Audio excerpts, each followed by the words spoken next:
So you're in the back. We're in the RV, and I decided to lie down on the bed, and all I remember hearing was this, like a bang, a big thump.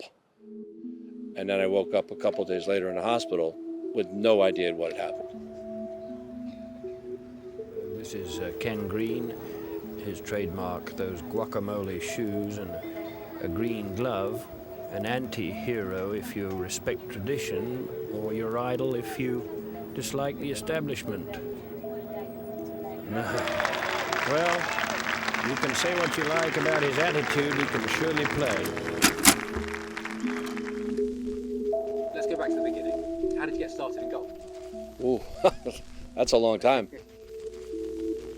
Believe it or not, my mom and dad moved to Honduras. You know, now try to understand, when you're 11 years old and they tell you you're moving to Honduras, what are you talking about? You know, what is that? And when we ended up arriving, and they wouldn't let me play any of the sports because I was American. There was a 9-hole golf course, and so that's how I got into golf. I went through some awful sexual abuse in Honduras. And if I hadn't fallen in love with golf, I don't think I would be even standing here, to be honest with you. My mom and dad broke up, so my mom was on her own. And so I went to a junior college first, and then University of Florida, which was a big golf school. I had started playing halfway decent. And then after Florida, I turned pro. Stop right there. And in '85, I kept my card and won my first tournament, and then it was a pretty good run from there. beautiful shot.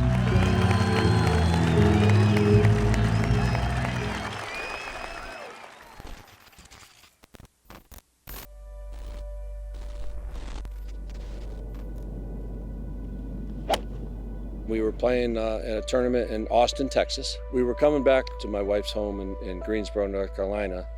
My wife, my brother who was caddying for me, and myself and my favorite dog, Nip.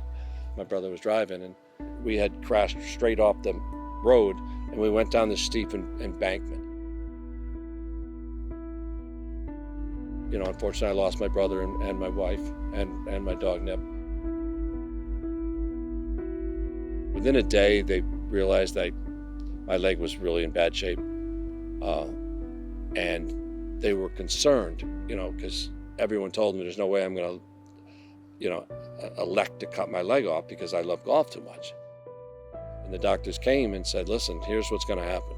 We can keep your leg, but you're going to end up kind of dragging it a lot, you know, and I'm like, well, dragging it means I can't play golf.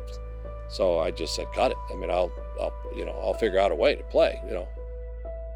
And, you know, so you pick up the pieces, so to speak, and then some awful news came. I lost my son.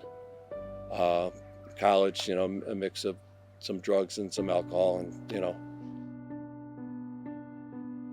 you just don't expect to lose your 21-year-old.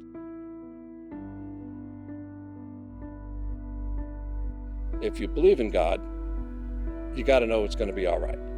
And if you don't believe in God, well, you better damn well live the one life you have, you idiot. You know, I happen to believe, so I'm trusting the big picture, and I think it's important to keep going. You know, you can't give up on life until you're done.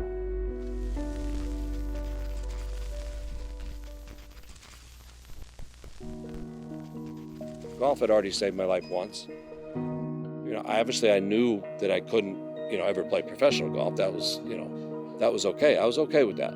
But my thought process, all right, I've got to try to do what I can do. And what they're doing here with this stuff is phenomenal. When they invited me to play, I was like, absolutely, because I've been wanting to try to do something. And, you know, this to me is the job. On the tee from the USA, Ken Green. The thing that golf gives you that other things don't give you is it gives you the highs and the lows. And I really think it's important you have the lows. Golf can really you off at times. I mean, it just aggravating. But that's part of what happens in life. So I think you need that up and down to recover from whatever little hole you have slid into. And it doesn't matter whether you're at the highest level or, you could be a 90 shooter. You're still playing against yourself. And to me, there's just nothing better than that. And it's the reason I'm still here.